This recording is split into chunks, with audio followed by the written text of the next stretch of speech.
books that have been written about God that expresses the nature of God. And it's stated in the Bible that God is a spirit, and everything that is spirit can only be understood at the spirit realm. So we cannot see him, but he manifests himself through the kind of things we observe around us, and we know he has acted. It's the same thing that you cannot see electromagnetic waves that carry these images and the sounds here to where you are, and you cannot see them, but you have parameters, instruments that you can use to measure them. That is what I can say about God. That is it. We can measure them and we can predict the behavior. Okay, it's possible to measure them. It's possible to predict it's possible to understand them and use them for different aspects. But the idea of God, yes, I don't think it's the same thing, because you cannot predict what will happen. You cannot use the understanding of God to make predictions. It's always going to fail. Do you think you can use the understanding of God to make predictions? God listens to our prayers. God intervenes. God intervenes to intervenes in the physical realm to either do something positive or negative. God answers prayers. Yes. I shared a research that showed how the prayer is like, prayer doesn't work. This was a publication that was done, and I shared prayer does not work objectively. Okay, but there were some other caveats with regards to that research. So my understanding is, if we talk about God, as you probably say, is, to me, is not something that is someone that is real in terms of a person that like a bearded father, the way people tend to perceive.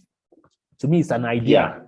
It's a concept, an idea that you can try to a metaphor that you can try to seek to understand this metaphor and relate it to your life. And that is why it changes as you move across geography, across the different geographical region. In a country like Afghanistan, if you were born in Afghanistan, you'd be a Muslim.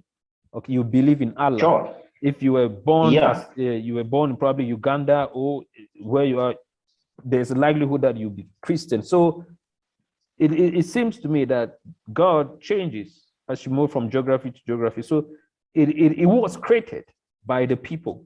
So again, we go back to the idea of man created God. It doesn't go the other way, that God created man, because as we move, and even across space, that is across geography and across time, from time immemorial, you go back to the Olympian Greek, you see there was a god called Zeus. The Zeus was the Olympian god. There was Thor. All of those gods are dead now. People consider them to be mythical stories, but those were gods that people worship. So because time has passed, more understanding than that. So I think it's the same thing with the God of Abraham. It's a mythical story. It has representation. As time will pass on, people would understand and have a better relationship with it in terms of if they consider it to be a story of stuff. So that is my position on this thing. I think that is how people should relate to this idea of God. It's not this being that intervenes and solves your problem. People created God. So people are in charge. Humans are in charge. They can set forth their ideas. They can understand that they are the captain of their ship. They can move forward and do different, venture into different ideas. Not this God that intervenes and tries to solve all your problems as people. So that is how